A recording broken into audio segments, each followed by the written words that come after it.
Welcome back, guys. Thanks for joining us again on the podcast. This is Marcus Santos, and we have another special guest today. We have Mr. Mike Gambini, the original Facebook felon himself. I love talking to this guy. Now you guys get to love talking to him too. So, Mike, welcome to the podcast, man. What's up, fellas? Appreciate you having me on. Always good to speak to you. Good to see you again, Marcus and Santos. How we doing? Not good. Punting league was not good today. I did an overnight trip from Charlotte. I drove the overnight, got here at 8 a.m., and then had like a 2-hour nap, and then tried to putt, and it just was not. You could tell there was no legs in that at all. So we're just not going to talk about today. Today, I think is the first one Marcus got farther than me. Definitely don't talk about today. I definitely didn't lose in the finals. Ouch. All right. What are you guys putting with these days? I'm putting with the Logic. I'm still with the Logic. Remember after the supply and demand issues with the Fierce, I had to switch to something that was readily available. So I went with the Logic, and it's been money for me. Wizards. Okay. Gateway. Wizards, Team nice, Gateway nice. this year. Gateway this year, so he has a special Wizards. Yeah, Team that's Gateway. right. That's right. Yeah, congrats on that, Marcus. That's Thank you. good stuff. Tell us a little bit about yourself, your background, and how you got involved, and who you're sponsored by. Yeah, of course. I am a lifelong Buffalonian. I now live in Tampa. Been playing the game, what is it now? I think this is my 7th year. I'm a 5-digit PDGA number, so I'm, I guess, an old head by the kids' standards. Are you lower than me? What's your PDG? I think you got to be lower than me. 81916. I'm 89913. So yeah, you're lower than me by a little bit. So yeah, we joined probably, what was that? Maybe I think it was 2017. 2016 or 2017. 2016. Yeah. Okay. I remember I started playing. Como used to be my home course when I lived in Buffalo, so I started playing unsanctioned tournaments at Como and losing discs like a maniac. And then pretty much was involved in the Buffalo scene up until the day we left. I actually won the last tournament I played in Buffalo. Crazy little story. I got my cart stolen that week, but Bobcat Buckley and I, obviously friend of the show, I'm sure, Bobcat Buckley, him and I went to the land, and I got my cart stolen in the parking lot when I left my car parked at a Dollar General. Oh. And the cart appeared on Craigslist, which I don't even know, is Craigslist still a thing? But anyway, cart appeared on Craigslist. Mark Kistner saw the listing, contacted me.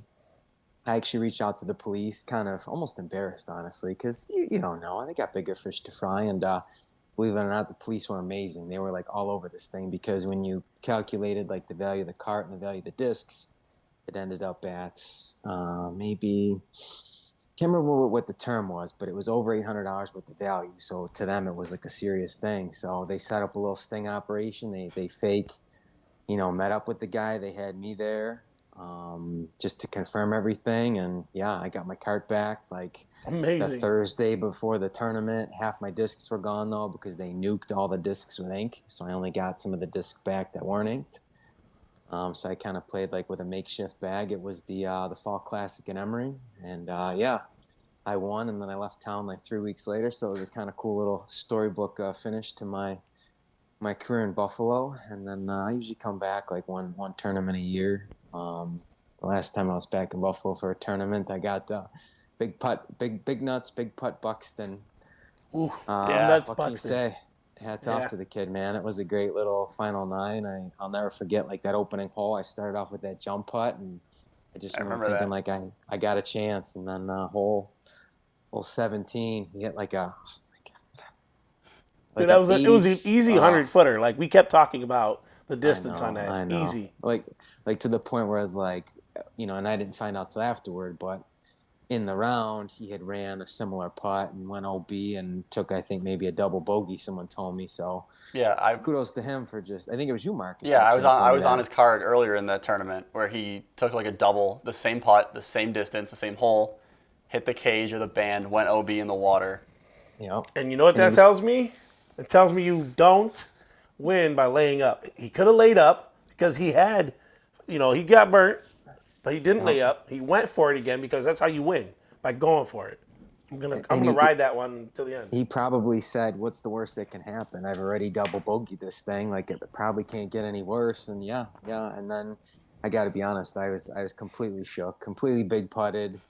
I didn't know what to do, and the rest is history. But that was a fun weekend. It's always cool coming back to Western New York and have to see what's on the calendar for this year for sure. So I believe it was week one we talked about amateur sponsorships. Yeah. Tell us about your Yeah. sponsorship and any details that you can allow or want to share. Feel free. Yeah, of course, of course. I am sponsored by an online retailer called 1010 Discs. I'd call them mid-level. You know, you've Oh got yeah, they're known. Ledgestone, you've got Infinite, you've got OTB, but 1010's pretty known. And I've actually been sponsored by them. Not to sound corny, but before these amateur sponsorships were cool, I actually missed the Team Infinite window. Was it 4 years ago now? And I just started kind of kicking the tires on some places I had shopped, and the local shop in Mississippi, and I reached out, and they're like, "Yeah, we have a team, but it's kind of just locals, and it's not really all that serious." And I'm like, "Well, I got the gift of gab, and I'm an online presence, if you will." And I was like, I'd love to represent you guys and see where it goes. And yeah, they offered me some personal discounts and ability to kind of have an affiliate program. I have a code. We love doing this. We're gonna put some Yeah, we codes put here. the code in. Don't worry. Marcus, every time I Okay, say yeah. this, Marcus puts the code down here for some reason. Okay. Well, cool. now Yeah, so- today the space is up above. Normally the space All is right. down below. Today the space is We get above. to put a code up there for you. We're gonna share your So code. my code for many years was just Gambini 5, and like to the point where like that was kind of like my nickname, around the internet and amongst friends and stuff, because I'd always be pitching Gambini 5. But I guess there's like these kind of like retailer sites where they have coupon codes all over the internet, not just for disc golf, but just for other stuff too. And Yeah.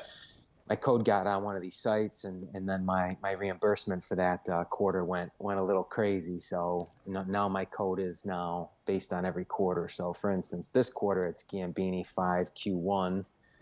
And Okay. then when, let's see, January, February, March, April 1 comes around, it'll be Gambini 5 Q2. But yeah, needless to say, my relationship with 1010 Discs has been really great. It's exactly what you want in AM sponsorship. I get a personal discount that's great for when I need to buy. My friends and family get a little cut. They get 5% off. And to be honest, 1010 is one of the cheaper retailers on the internet. So it's like, it's nice to be able to pitch something that, number one, they do have a good website. They do have great variety. They do have great inventory. Number two, the prices are great. There's some other retailers out there where the pricing, like, not to call anybody out, but I have a couple good buddies who are on Team Disc Baron, and it's like Disc Baron is usually $3 or $4 more than everybody else. So it's like when you're trying to pitch, your sales to your friends and family, it gets a little sticky. So. And we all know the big always, guys have problems with their internet, Infinite. Their website Yeah. Their is website's tough some days. oof. their website's tough, and I gotta be honest, their prices aren't great anymore. Like No. They got to they're come up with not. the money for their team now. Yeah, honestly, it's the little guys like the three of us that are paying for that team. Yeah. You have to pay for shipping now at Infinite. You have to pay for a box. You gotta I pay don't know for a about you box guys, but now. their boxes are like crappy. I'll just say it. They're crappy boxes. So yeah, Infinite's kind of jumped the shark for me. I rarely order from them. The pictures aren't even good anymore. Before everyone used to take pictures, you'd be like, "Oh, Infinite's got pictures." Now their picture game's way behind. So I'll be interested to see what happens with Infinite. To be quite honest with you, I think they've kind of gone to the way of like the team, and they've left the little folks like the three of us and the rest of us behind. So I'll be interested to see if that bites them. I'm not rooting against them by any means, but I still shop at OTB, for example. I think they've kind of grown in the right way. I don't think they've left the little man behind, and they have Paige Pierce and Ezra Aderhold and some other big names. So I get frustrated that Infinite's left us behind. And actually, on that note, 1010 has, this would be a good breaking news for the podcast. You never know. I'll say it. Who cares? It'll get out eventually. But 1010's actually going to have the Robinson brothers for this year. So that's pretty cool. That's a pretty big get. Nice. Right on. Yeah, that's a pretty big get for them, I'd Yeah. say. Help me. Isaac. Isaac and is the Ezra? one who's made a splash. Yes. Yeah, Ezra's solid. He's definitely over 1,000 rated, but Isaac is the one we've seen on coverage a few times. Yep. He's got the... Is he the prodigy 60 player? Yes, Yeah. I think they're both on Prodigy. They both are? Yep. Okay. Yeah. He's got Isaac is the one with the 60-foot putt that looks like it's coming out of his hand like a yo-yo, and somehow it goes in. It's like Anchorman. 60% of the time, it goes in every time. Yeah. He was a lights out putter last year in a couple tournaments he showed up in. Yeah. So it's kind of cool. Infinite. That's like their biggest pickup. They had a Southeast traveler by the name of Calvin Pettigrew, like a 1,000 rated player, but not anyone's going to know. But he was kind of the biggest name on the team before the Robinson brothers joined. So, yeah, I guess 10-10's on the come up, and it all started with Gambini 5, baby. Kept them going. Nice. Yeah, if you don't know, you probably have seen Mike's name show up in a Facebook group, whether it's the what's the humor, disc golf humor. Disc golf humor, yeah. Disc golf humor, disc golf feedback, disc golf, all things disc golf. You're gonna see disc golf, yeah. You're gonna get a Gambini comment. You're gonna get a free Gambini comment. You're gonna get something related to a discount code, a waffle, me trolling somebody. I try to do it all, and to be honest, like I think I think I don't really get too punished for trolling by the man. I do, but like by other people, because no, it's simply by the man, and somebody whose feelings got super hurt is going to try to report you, but they deserved it. Dumb people get called dumb stuff. It gets pretty quick and clear with me that I'm just out there having fun. I never really mean offense. I never really try to go over the line. I try to just keep it very observational, and I also try to self-deprecate. That's the key to being a good troll. You got to self-deprecate once in a while, because otherwise you're just mean. And then at some point someone's going to call you an asshole, and they're going to be right. So you got to kind of find that line. So yeah, I truly am obsessed with the sport. I really am in all phases. And now being a husband and a dad now, I don't get out as much as I'd like to. So, just doing buy, selling, and trading on the pages, trolling, all that stuff. I'd like to talk about that a little more. Involved. Yeah, you're trading on the pages. That's how I actually met you. Again, sure everything just circles back to Bobcat Buckley, right? Just everything that I do related with this D2DG is because of Bob. But my first trip to LVC, Bob said, get you some sextants, and that's when he put me in contact with you. And I got a guy who knows how to flip them for you. And but like we didn't just like, hey, this is how you do it, and like here's my name. Like you took the time to explain how these work. Single sale, direct sale, waffle, when to hold them, when to throw them out there, like what's hot, what's not. And I'd like to think that before I started the retail, I was on the come up and I was starting to, get a nice collection going. And it was because like you had taken a couple of people under your wings, right? Where you're just a good guy. You could have just said, figure it out, but you didn't. You said, all right, this is what you're going to want to do. And even took time out of your day to run some of the waffles for people and stuff like that. And, had a good enough name that, you could attach it to something where you could co-sign to something that I posted and say, hey, this is a good guy. And that meant something to the people in those groups when I was new and just showing up. And I appreciate you doing all that for me. Because I'm not going to drop any names, but there is a certain individual who you took time to train and teach and coach. And he did not reciprocate that. Oh, man. Oh, yeah. I don't even know who this is. That's the best part. I don't know who this is. We have some inside things. I mean, I'm not gonna, kick the guy while he's down, but like they say on, we'll talk about it off air. Yeah. Yeah, I'll bleep it out. Yeah, no, I appreciate that, Santos, and it comes from a place of genuine love for people and the love of the game. I mean, I truly do love making friends. Like I said, I do love trolling, and I do love talking smack, but I truly love making friends. And, I'll say one thing, like as I've gotten older personally, I'm pushing 40 now. I know you're into your 40s, Santos, and Marcus, you'll get there someday. But as you get older, it's tougher to make friends, and COVID has changed the world in that sense too. I don't think it's like it used to be, not to speak like an old head, but it's the truth. It's just the way the world has become, and interacting with people online, like it's enjoyable. You got to make the best of it, and it's like, what's that old thing? Give a man a fish, he'll eat for a day. Teach a man to fish, he'll eat for a lifetime. And I think build a man a fire, he'll be warm for a day. Light a man on fire, he'll be warm for the rest of his life. There you go. That's perfect. That's right up my alley, baby. I He's like got the another better one. Huh? stuff. But yeah, I truly love helping people, and especially you. Like when you came into it, like you were super enthusiastic. A lot of people come into the game from other sports, and sometimes they can, act like know-it-alls, or I KB, I know better, and it's like sometimes you do, and sometimes, quite frankly, you don't. And I learned some hard lessons in the beginning. I mean, I'm a guy who had a stack of 2015 Sextons, and when they hit like $200 and I had 10 of them, I was like, oh baby, I'm rich. And then a couple months, the years go by, and all of a sudden they're $2,000 a piece, and you got to take the good with the bad. At the end of the day, I still won. I could have won obviously bigger, but you still won. So, and it's always nice to see other people get wins. It kind of creates like a good bond. When you're talking with your friends and people you got on the pages with you, and you talk about you're keeping in touch with each other about when this is going to drop, and what do you think of this drop, and it's off course excitement. It really is. And yeah, I've always enjoyed it. I think I always will.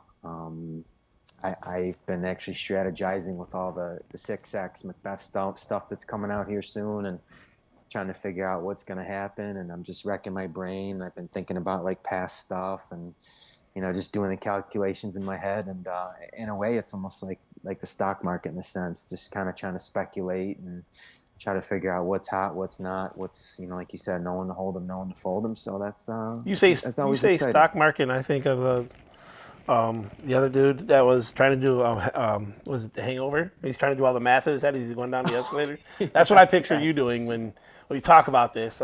Before we move yeah, on from your man. collection, I need to tell the Sure. folks, not everybody, right? There might be a couple people who don't know you, but tell the folks about your four-time, man. Let's generalize it. Like, Hold on.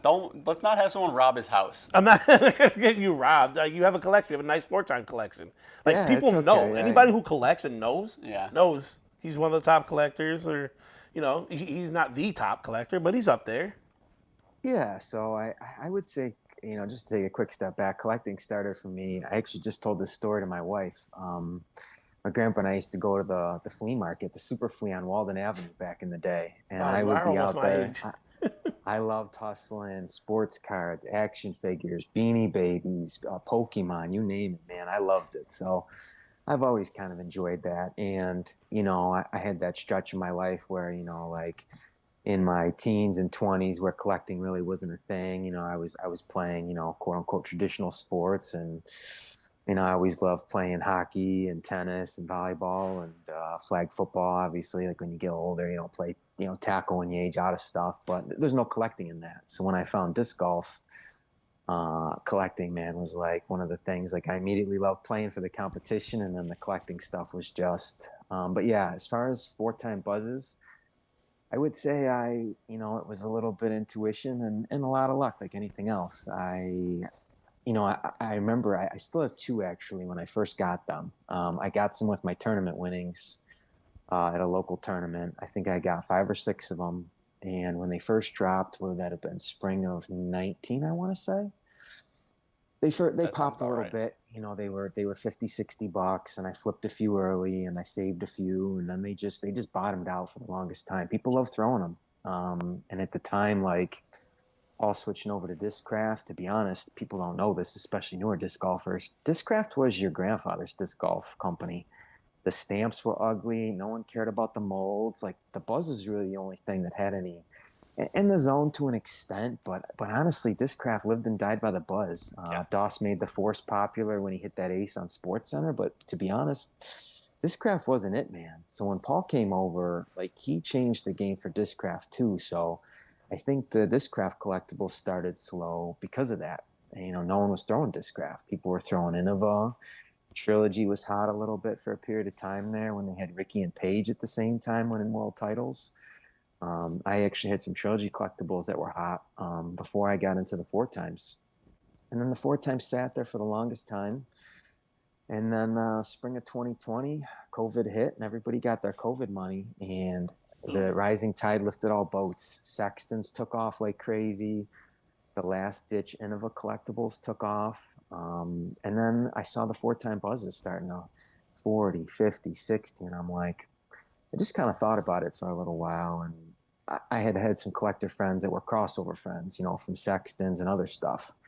And they started getting in on it. And we kind of talked about the run, and if you really look at the 4-time buzzes, objectively speaking, I'm not a big Discraft guy. I'm really not. But that 4-time buzz run is probably the greatest collectible run of all time, in the sense that you look at those 4-time buzzes, some may have the same stamp, but those are all so unique, from the colors to the swirl patterns.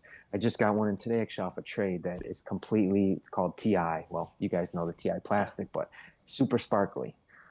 Just a complete, the amount of variance in the 4-time run is absolutely incredible, and I think that's what makes them so collectible. Sextons, 2015's got really hot because there weren't that many. When Sextons came out, everybody was throwing them. So the scarcity factor in 2015s is what, in my opinion, drove those to market.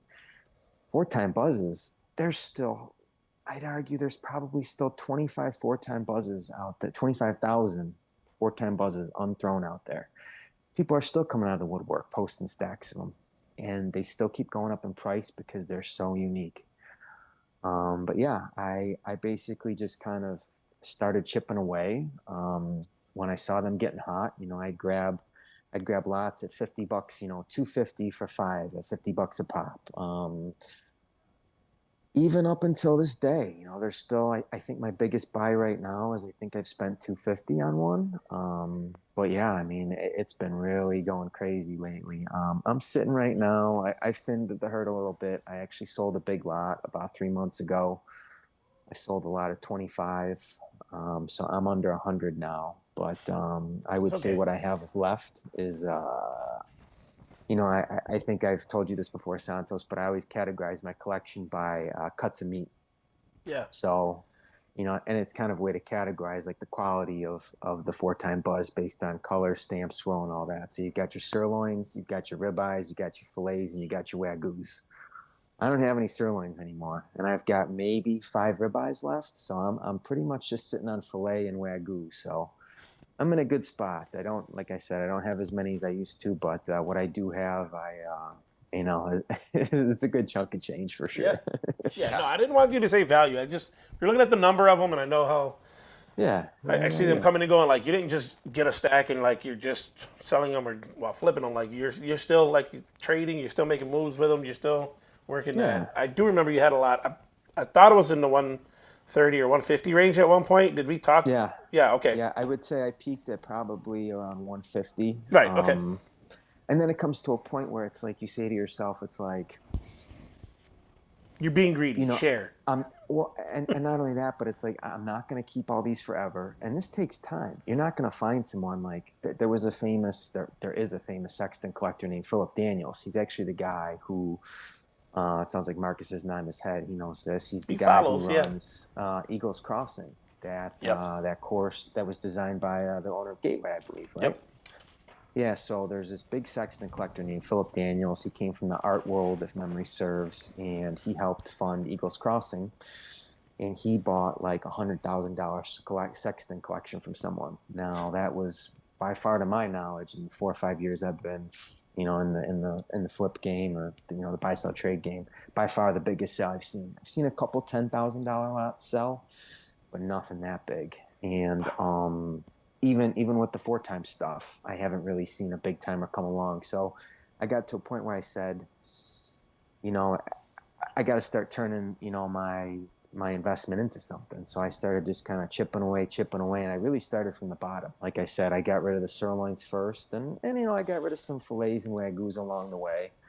But I dumped all the sirloin, and now I'm in a great spot. So it's like, now what I have, I love looking at, and I love knowing that it is valuable. Mm-hmm. And if I do need to, turn it into some cash, I can at any moment. If I want to, move on and do something else with it, I surely can. Having a little a son now, makes you kind of put some things in perspective. So I've been thinking about cashing in a little nugget here sometime soon, but we'll see. I'm in no rush. So I know, so you like collectible and you like hunting down collectibles. Do you have any specific runs that you throw? Like, I was big on the bottom stamp with patent numbers destroyers. Like a little swirly, but like I was spending like 40 or $50 a disc on used destroyers for my backup collection. Is there anything like that you like? What's in your bag? Anything crazy special like that? And I laugh, Marcus, because I'll spend $200 on a collectible like this, and I am one of the cheapest SOBs when it comes to my bag. I just, their discs are so fleeting to me. Between water, amateur disc golfer. I like to think I'm a solid player. I'll probably be like a 950 lifer, and that's okay. It's still 90th percentile, but we're out there making mistakes. You're shanking shots in the bushes, you're throwing stuff in the water. So and me personally, I always struggle. Stuff like that just drives me nuts. I think it's honestly Como PTSD. I was gonna say it's like Como hole 14 where you throw it, the wind's coming right to left. It pushes your disc in the water every time. Oh man! I'll never forget when the first time I decided to spend up on a disc. I bought do you remember those swirly CFR Thunderbirds? Yeah. They had like a big puffy portrait of a bird on them. Beautiful. I'll put one in here. Yes, please do. Oh my God, beautiful run. One of my favorite runs. I remember buying one to throw it, and I spent the $50 or $60. Como hole 17. You throw the swinging hyzer. No, 17. I threw it off flat and just dump right into the water. And I just thought to myself, I can't. My mentality, I can't do this to myself. So I do have a couple things in the bag. A disc that I cannot replace. I've been trying so hard is the Royal Rage 1. It's the FD2 by Discmania. The problem with that disc is it's so straight and it's so flat. I love it for flicking, but for a 7-speed, it has no skip. It's the strangest disc ever. I cannot find another disc like it, and I've bought a few at 40 or $50 a pop, and that's a mold. And until I can find a replacement, I'll probably bag. I also bag older Quakes. Those aren't too expensive. Those are maybe 30, 35 a pop, and I kind of got those before they got cool. So, But yeah, I would say it's always funny.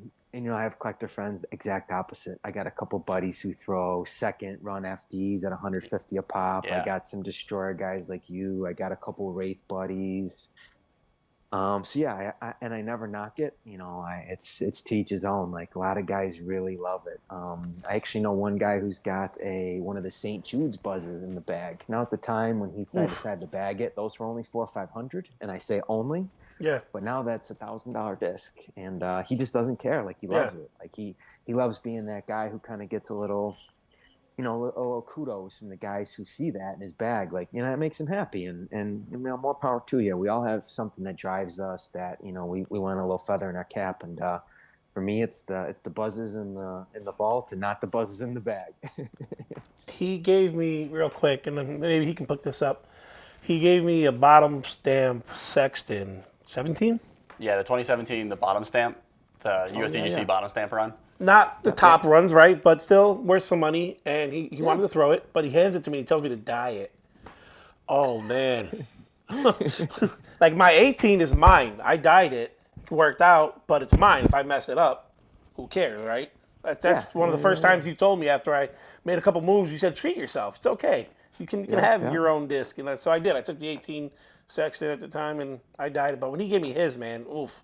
I was so scared to dye that thing. I stared at it for probably a week and a half, 2 weeks. Like, what am I going to do to it? And it makes it worse by not having an idea, just saying do something.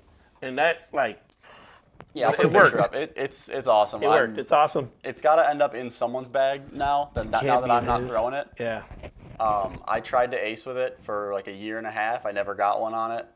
I don't think I got one. Justin, he got the ace over at Texas with a Firebird that I dyed. Yeah. Maybe he can do it and get some traction on it. No, it's not stable enough for him. Oh, yeah. The kid that throws violently. He only can throw the FAF Pearly Firebirds that only go left after 100 feet. Yep, exactly. So, real quick, we're running out of time here. There's so many things I wanted to cover with you, too. Well, we'll have you back. Don't worry. This isn't a one and done. We'll have you back. Let's just skip to some of the players. We'll come back to your opinions. Sure. Oh, here you go. Give me your elevator pitch for Throw Down the Mountain. Why do you love it so Yeah, much? Go. I love talking about out of town tournaments. For number one, I will say this: people, when you travel the country a little bit, there are phenomenal places to play disc golf. Charlotte's one of them. You were just there, Santos. Generally speaking, the Northeast is phenomenal. One place I always loved to go was Pittsburgh. For people who don't know, 2015 Worlds was there. They've since added another championship course. I personally hate the thing. I think AMs have no business playing it, but I'll still never say don't go there because it's still a championship level course. Buffalo has a really good scene. Bond and Royalton were much, much needed. I have my issues with Royalton. We'll get into that another time. I think Bond really holds up. What I love about Bond is both the short tees and the long tees are very satisfying. I think it offers scenery, it offers elevation, and you don't get that in other places of the country. And that's what brings me to Throwdown the Mountain. Throwdown the Mountain for folks who live in the Southeast is an absolute gem. A 5-foot bunny hill in Florida is what these folks call elevation. Like, it's brutal. It's not, and it's not their fault. Yeah. It's not their fault. But Throwdown the Mountain to me is the closest taste of a Northeast course you're going to get down here. And I think for even folks who live in the Northeast, it offers something unique because, the one thing you can say about, the really top end courses, Smugs, Maple Hill, they feel like they're their own arena, if you will. You feel like they're at the pinnacle and that's all you're doing is playing disc golf. But when you go to a lot of other great courses, specifically the ones in Charlotte, they're a zoo. They're absolutely crazy busy. Bond is crazy busy in the sense of non-disc golf things happening around you. Throwdown the Mountain is rented out for an entire year. It is not a disc golf property. It is a property that they install a disc golf course in. So you feel like you're at this just special place. Sanctuary is a great word I use. So the course itself is well designed. And the property and the elevation are nothing that are going to blow your mind if you're from the Northeast. But the fact that you're in this special tournament that's only held once a month, pretty much every division gets its own weekend. So when you go to MA1 weekend, you're there with 100 other guys just in MA1. Like that's a really cool feeling. And the property itself is just phenomenal. Like, there's cow shit everywhere, pardon my French, which gives the place this endearing quality, knowing that hey, when I'm not playing disc golf here the other 11 months, cows are just roaming around this place. How cool is that? There's a couple points on the course where you see a massive lookout. I'm trying to think of other famous courses I've been to where you see that. Smugglers has beautiful views, but not really a massive lookout. There's a course I love in Connecticut, Hartford specifically, called Wickham Park. And Wickham Park's got a spot where you can see the entire city of Hartford. And Throwdown the Mountain's got a couple spots like that where you can just see into the distance of Florida. And just generally speaking, it's a well-run tournament. I'll always pitch Throwdown the Mountain for those reasons. I think it's and to be honest, March, specifically for my Northeast friends who are going through the winter right now, March in Florida is chef's kiss, man. It's 75 to 80 degrees every day. I think last year it rained at Throwdown the Mountain for the pro weekend for the first time in a bazillion years. So it's always going to be mint weather. You don't got to worry about wind. It's really great. Yeah. So if you get the chance, for any of those listening, for you too, I'm always going to pound Throwdown the Mountain, man. There's not a lot of drawbacks. There's really not. All right. Let's get into your hot takes, if you will. We're running short on time, though. How much time we got? We got probably About 5 minutes. 5. All right. Perfect. We'll throw in a couple, one name answers or whatever you got. So let's name a player who's coming in hot this year. Who do you think is going to come in hot? FPO or MPO? Coming in hot. Let me think about this for a quick second. I like, people have been excited about Anthony Abrela's change to disc golf, and I feel the opposite about him. I feel like he's the prodigy that's never going to come to fruition. Whereas, speaking of prodigy, Gannon Burr, the kid is he's shown, and it's not a hot take, obviously, but just someone who comes to mind as a guy who can I don't know if he's quite there yet to push Paul or Ricky, but I think he's going to push everybody else. I should say Eagle as well. I got to think now Yeah. that the man's eating meat again. He's smartened up and realized that humans need meat to live. He's obviously going to be, I think that top three is pretty solidified, but that four spot's a rotation. You know, Calvin has shown at times he's not clutch in the brightest moments. So I think Gannon Burr's got a real shot to be super consistent at the four slot and maybe even jump into the 1, 2, 3 at times. I almost said the word dark horse, but yeah, I'll get right into Brody too. You know, he's a guy who people have a lot of takes on, and shockingly enough, I'm a Brody backer. I'm not like his champion or anything, but like, you know, I told the story the other day about what he did for Worlds a couple years ago. You know, people hate on this guy, and it's like, what do you actually have to hate on him for? He does have a WWE persona, and if you want to knock on that, sure, I'm not going to stop you. But as far as like just being a good dude, the things he's done for the game, the visibility he's brought, the fact that just that specific example he did at Worlds. I mean, the PDGA, our governing body of our entire sport, who I have a lot of problems with, got saved by one of its players. You know, like, so You're yeah. talking about the driving range, right? Yeah. The driving range incident. I mean, all hats off to the guy. And I don't know if, you know, anyone wants to dig into the Paul Foundation drama, but for everything we heard on Brody's side that didn't get refuted by the other side, you know, there's another reason that, like, this dude's human, man. He moved across the country for, you know, a business and a business partner only to get dunked on. And no one really gave a shit about Brody's side of things. So, yeah, I would like to see him in the mix a little bit more, and maybe not just getting sponsorship kudos. I'd like to see him actually by his performance. And he's a little older. You know, I worry about his body holding up. But, yeah, I'd like to see him maybe jumping into the top 10 a little more this year. I think it's definitely possible. I mean, he's got the athletic build. He's got the Frisbee background. He can throw a disc like 550, 600. He's got all the tools. He's got the forehand. He's got the backhand. He's got the tools. And I see that he has more drive than some of those other to want to get better think still. Of my Barella Burr parallel? Do you guys have any opposition there? Are you on board with that? No, I'm on board. I feel like AB's always been that way. He's always been like a flash of brilliance and then follows it up with 6 over the next round. And he's not that young anymore. I think he's 22. No, yeah, I think someone corrected me on our other podcast did? about Barella. He's 22. Okay. Okay, which is fine. Still young. Still has a lot of learning, Yeah, he's got right? a couple years on me still. Yeah. Yeah, but people act like the kid's still 16, you know, and he's the next Paul. Like, I don't see it personally. I think Gannon's got a way better shot. Yeah, I do too. Did it just cut him? Yeah, I just got him. Are you serious? Yeah.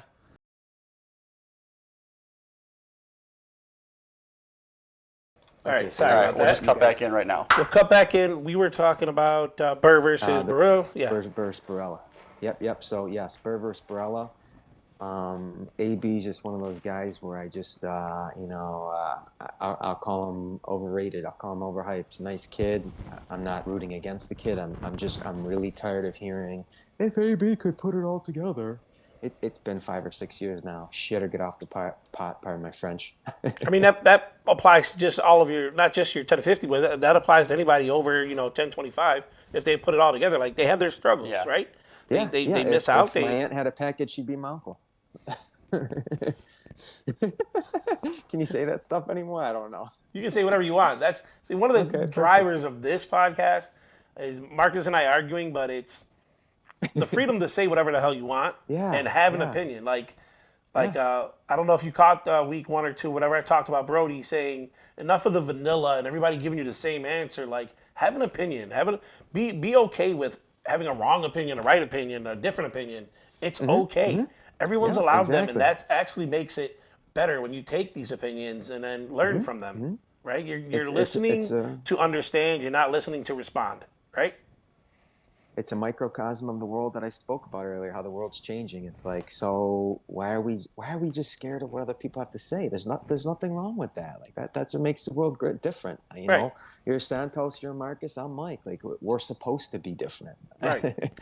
So and now we're going to get down into the differences of some FPO real quick. Ooh. Ooh, I love talking about the women's game, especially their putting. Woo, man, can they I think I just brought kill that it up on last the green? week. Yeah, I or think what? I what's her think I name? said if I wanted to watch someone miss putts, I'd just go out and watch myself from putting league this week. Yep. And you know what I find very frustrating about that is there are women who putt phenomenally. So I'm always, it's tough as a male judging females. But my inkling has always been, and I would love to be proven wrong someday, that women just don't practice enough as they should at putting. Because I see a woman like Kristen Tatar, her build is not, to me, I think if we're going to really get into the science of it, we do have a physical advantage. If anyone wants to speak against that, good for them. I'll let you have It's it, I scientific. You guess. can't argue it. We have a Okay, physical perfect. advantage. Yes. Go ahead. So our wrists, our forearms, everything about us is a tad stronger. It makes putting a little easier. That being said, Kristen Tatar is what, 5'5", 120 pounds? It's not like she's got this build that gives her a advantage over other women. Look at what's her name who fell off the scene? Heather Young. Tiny little thing. Yeah. Phenomenal putter. Paige Shue. Tiny little thing. To me, that's work ethic. Yeah. Sarah Holcomb, bigger girl, probably has more strength than most of the women on tour. Why does she putt like she looks like she's blind? Why does she putt like she looks like she's having a seizure? Why is that? Where's the effort? Where's the energy? Why should people put money into her if she's not going to put the money back in? It drives me up the wall. The women's putting game drives me up the wall because I can't quantify it, especially now seeing these other women who putt so And it's well not come even along. like we're saying like you need to be Isaac Robinson and just drain your 60 footers like it's nothing. Mm-hmm. We're talking about inside the circle. I don't think Correct. anyone has that much of an advantage over someone else inside the circle. For Correct. my focus, it's usually that circle's edge. Who has the advantage and why are they winning? It's because of that circle's edge. Yeah, that between 33 that feet. between that like 28 footer and that 35, 36 footer, like you said, KT, Kristen Tatar, her straddle putt, her power comes from her legs and it's just like effortless, right? You can see Paige when she's just outside the circle flying, pushing herself forward.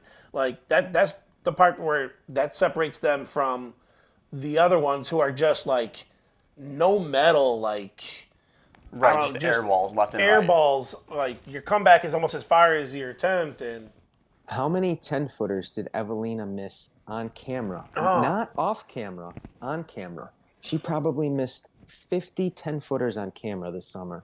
Yeah. Okay. 10-footer should be tap in. they should be, but I mean, coming from a sports background, the yips are the yips, man. When you have them, you have them. That 10-footer Just looks like 40. Completely just But stop, No, grab some new putters, grab a completely different set of putters, the new mold, and just pitch putt or what something. I'm, Like what stop I'm spin trying putting. to defend her on is it's probably more mental than physical or training. It is mental, That once she which is what I'm misses that saying. first or second one. It's totally God. mental. So just switch your putt. Stop Correct. spin putting and just pitch putt. Oh, really? I'm with Marcus. You completely change your system. You flip it on its head. You try to create new memories where whether they're going to be good or bad. But I totally agree. You switch to a straddle.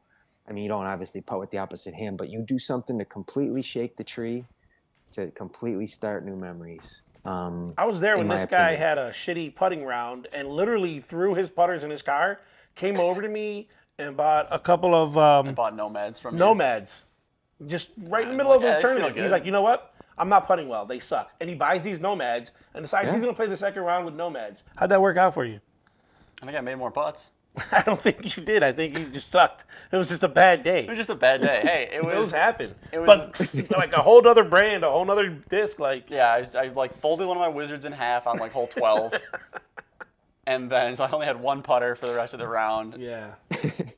Yeah. And All here's right, what I'll so- say about that. You can't over rely on that either. At some point, it's always going to be the Indian and not the arrow. But Yes. sometimes you do need a new arrow. So Okay. it's that balance, in my opinion. We can agree on that. Yeah. Yeah. Okay. Yeah, of So course. the reason Kristen dominates when she's in and Paige isn't getting her stopped at the border with customs or whatever the hell she's trying to do. In my eyes, Kristen is just a more complete player. Paige is dominant when Kristen's not there. Kristen's there. She's dominant. Kristen has phenomenal forehand. As She I has say, the backhand. forehand is huge. Right? So, because we're talking about practice, right? Practice putting, practice. So, what I want to ask you is, how much time do you think Paige spent on her forehand this year? You know what's so funny is, for like, so to your point, right? I always feel the same about James Conrad. I think to myself, why can't this man develop a 250-foot forehand? It's truly embarrassing, in my opinion. How many more tournaments would this guy have won with a competent forehand? So, to your point about Paige, I've heard her publicly talk about her forehand. And even when she commentates on herself sometimes, she'll say things like, I've been really working on my forehand. So I don't know what to think because I wanna do what you're alluding toward and just blame her for like, what are you doing? Why aren't you putting in the work? But I've heard her enough, whereas I haven't heard that from James. James just says the opposite. Well, my forehand stinks, so I just do it. He's like, he seems stuck in his ways and unwilling to change. She seems like maybe she just can't figure it out. So, I don't know. It's tough to say. But that Uh, being said, I do agree with you. Some of these people who don't have a versatile game, it drives me up the wall. In particular, I'd say more with the men, given the physical advantages than the women, because a forehand, I guess, would be one where, like, if a woman didn't grow up, throwing a softball or even playing ultimate, a forehand is sneaky hard. Yeah, I Because agree. we also know plenty of men, amateur men, who are just purely hopeless. Yeah. I'm Not to call borderline. anybody.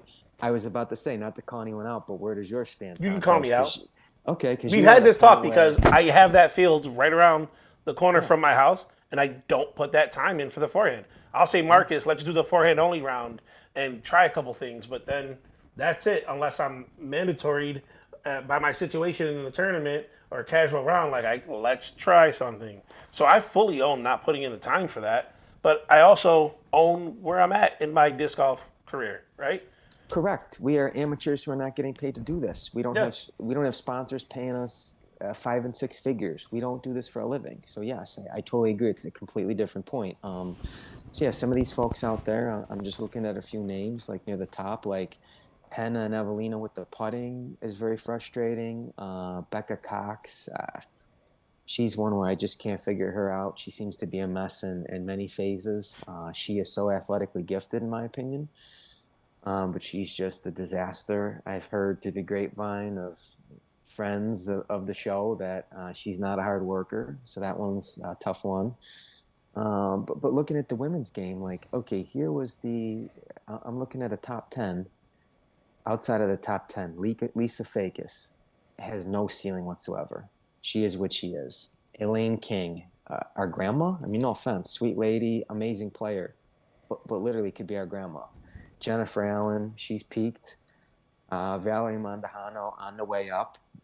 Vanessa Van Dyken, where did she go last year? She made a couple splashes the last few years. She completely disappeared. Holly Finley just doesn't have it. Just doesn't seem to have enough of an explosive game. So I'm looking forward to see some more women come into the scene. I hope Kristen Tatar, obviously Paige is an inspiring individual. I see a ton of women on the Discraft pages loving Paige, collecting Paige, so she's definitely had an influence. I think Kristen Tatar's influence. I think hardcore disc golfers knew who she was before last year. Yeah. I think mainstream disc golfers found out about her real quick, and now that COVID's over and she's here to stay, I would love to see the women's game be watchable. Taking a quick step back, I've been a tennis fan my whole life. Women's tennis is a beautiful game. When you're watching high-end women's tennis, it sometimes is more pleasing than the men because the men hit so hard that sometimes the rallies are too short, whereas the women are volleying back and forth. And let's be honest, most viewers are men. Most viewers are not great at disc golf, so they're going to relate to the high-end women's game or even the medium end of the women's game more so than they're going to relate to Paul. The things Paul does, none of us have ever nor will ever do. Yeah, So stop I've even said that on the pretending. podcast. Yeah. When Yeah, I'm yeah. training, if I'm going to play, reviewing, I say training, but when I'm reviewing a course I'm going to play that the pros played, I'll see how the women do it, how they approach it, because I'm not getting 525-foot par three. It ain't happening. Couldn't agree more. There is amazing coverage of the women playing Moraine. shout out to Pittsburgh Disc Golf. When the women play Moraine, they play the blue tees the same as Marcus and I do in MA1. And it's a fantastic watch because we think to ourselves, like, we can do what they did, or maybe we can do what they did better than they did. And it's exciting to have that relatability. But we need that 10 to 25 range of women's disc golf to really catch up to the top 5 or 10 women. And I hope it happens soon. Whereas the men's game is like, whew, man, the men's game's like the top 50 is pretty strong. You know, you're going to see some stragglers, 30 to 50 that probably won't win tournaments, but like, you know, rising tide lifts all boats in that sense. Yeah, I would definitely agree. You know, you're not going to see Colton Montgomery win that much anymore, I don't think. He had what, Waco? He had the cut short. Waco, Yeah, the cut short Waco. Yeah. So who knows if he wins that anyway. Yeah. But like, you know, his caliber of player is what I think of when you say 30 to 50, where he's in there. Yep. He could, you know, make a top 10 here and there, but you know, the guys like the Gannons of the world, and even, I mean, Barella's what, a top 25 probably. Yeah. Bring it You back said to you that. said the Gannon of the. You're not talking. No, the Gannons of the top 5 Okay. is like Gannon. And you know what else I'd like to see? Something I've been thinking about is the European men. I feel like the European men, we don't really have any contenders to win like we do Kristen, Hannah, and Evelina. And I would like to see one of the European men break through. I think maybe Antela is probably the best hope, just given his age and what he's been through over there in Europe. He's got a lot of titles under his belt, but I find it a little strange that they talk about how, you know, beloved disc golf is in Europe, and the men just don't seem to be, you know, the caliber of the top European men and relative aren't as good as the top European women. And I find that a little interesting. And I'd be interested to see if someone breaks through this year. I don't know. Maybe KT's an outlier because I don't see the other. Well, no, you're right. No, You're right. there's There are some other Evelina, European. Hannah. Evelina's putting struggles puts her down on the bottom, but You know, that's an Hannah bombs. Yeah. an interesting point. I knew we had in high school an exchange student from Italy, and she played soccer with our high school team, and she was telling us they don't have that in Italy. Like they don't have in Europe. They don't do like organized sports like we have high school sports. Really? They don't have that. Oh. So that might be why the women are Okay. drawn more to doing a sport outside of, you know, a club, you know, a team sport. They're doing an individual-based sport. Yeah. Okay. Yeah, that makes a lot of sense. I would love to for someone who's got a good handle on the European scene. What's his name? Seppo Pai. He decided to stop touring, you know, full time. I would love to get his take because he seems like a well thought out individual. He seems to have a pulse on both sides of the pond, and I would love to get his take. Maybe we'll have to hit him up on the gram after this and find out what his take would be because it's something I've wondered, especially with the women coming back and being a factor this past summer. I would love to know, you know, where the men stand and just kind of, you know why there's not a top European man that can compete with the American men. Did Seppo have a forehand, a good serviceable forehand? I can't remember, so I feel like no. You know, yes, I would agree with that. I can't remember either, so I feel like no. Because he crushes backhand. Like he was up there in terms of distance and backhand when he was playing. Yep. Like he would have had a chance. Forget, what did he have? That one eagle at Delaware in the woods. Yeah. He threw like that 500-foot drive through the woods. Like just man, he was a beautiful player to watch. Man, he could throw the disc. Oh, that man what could about throw Albert a disc. Tam? Albert Tam, yeah, he's got all the tools. He's got the Just tools. can he put it together, I think. Yeah. I mean, he's been around long enough. He might even Yep, be someone he who has. has an opinion on why he thinks might- he's not doing what he should. He might be a European Barella because you're right. I feel like he actually stuck it through COVID, you know, and he was one of the first kind of European men we knew about. Like we had heard about Antela and we'd heard about Vinyl Macula, but we never really saw them. And we've always seen Silver Lot. Yeah, he's another one. But yeah, Tom has been here and Tom just doesn't seem to have elevated. He's kind of hung at that nice 10, 20-inch range, which is great. But ultimately it's not winning. Yeah. What do we think is going to happen with Eagle? What about what? He took a lot of time off for his injury. And he I think really he'll does be not fine. want to push that forehand Did you see him throwing backhand turnovers like 400 feet on a rope? with his left. No, with like right hand backhand turnovers with an No, I'm good MD3 with on that. a rope. But if he's gonna be at the top like he always has been, I think he still needs that forehand. I think he can He's still put one afraid out to throw 350 it. or 400. I think he's done enough rehab Do you? by now that this year he'll be not afraid. I heard he was just putting in even more time with his lefty backhand. I think that's more viable. I think that's a much more sustainable thing to do for your body is backhand versus forehand. Forehand, you're so much more likely to get tennis elbow with even just tiny things wrong with your forehand. No, that's what I mean. Like his injury was pretty severe. He only made it to a couple major. What did he tear? I don't remember. The UCL, I think it's called. Yes, the UCL. Yeah. Yeah. So yeah, that was a major injury, and I think it's so much more sustainable to throw with your just throw backhand both sides. It's so much less stress on your arm, and then you lose your backhand. If you hurt your arm throwing a forehand, you lose your backhand too on your dominant arm. Yeah. That could leave some room at the top. I think my thing with Eagle actually may not be as physical as mental.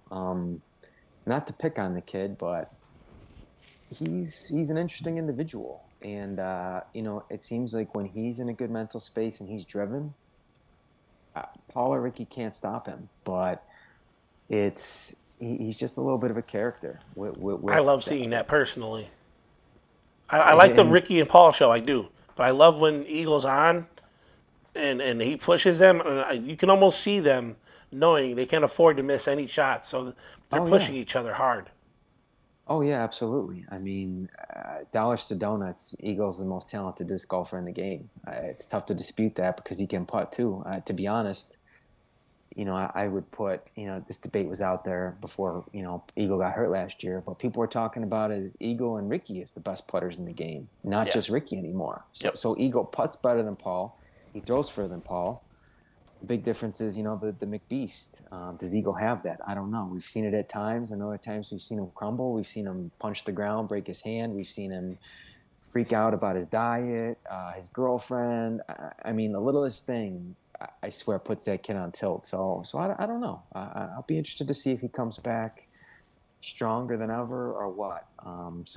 Physically, I'm not as concerned about him as I am maybe mentally, because he's just such an interesting person, and that's all I'll say on that front. With a wry smile. All right. I think we covered the topics that we kind of wanted to cover. Yeah, we're running up on high on their time. Yeah, on our hour mark, we usually end up try getting to kill it there, but there's, like I said at the beginning of the show, the gift of gab never eludes me. we gotta. There's so many things we can talk about. So, for you folks out there that are kind of starting to keep a track of what we're doing here, we did our first 2 weeks to try to give ourselves a little bit of room, and now we're doing it weekly. We're recording it weekly, and then releasing it the following week because it's new to us, right? This is something we're learning, something we're trying to work on with our first. Remote guest here with Mike. We had our first guest in-house. So it's a learning process for us. So what we try to do is learn, and eventually we will get to a point where we're more recent. We're even live on some of these. Yeah. And we're going to have some guests. So definitely Mike will be back if he'll join us. And then we'll have some live events. And as we grow, things are going to just change in general. Like, the setting, the setup, we don't know. We don't know what we don't know. That's why we're amateurs. We're amateurs at this, we're amateurs at disc golf, but we are full of opinions, and we like to think that we're funny in some things and knowledgeable in a lot of things. So as we do this, we just want to make sure that people know we may talk about something that you get, a week or so late or something like that, but it's all a learning process for us, and we just want you guys to hold on and join us for this ride, and don't give up just yet. Give us your feedback. Give us your opinions. We interact. Don't give Mike your opinion unless you're ready to curl up into a ball and cry. He'll start off self-deprecating, but he's still going to destroy you just for having the wrong opinion. But, yeah, I just want to thank you very much. This was hopefully a success. Our audio engineer, our engineer here, Marcus, is going to... Should be good. Yeah, he's going to check everything.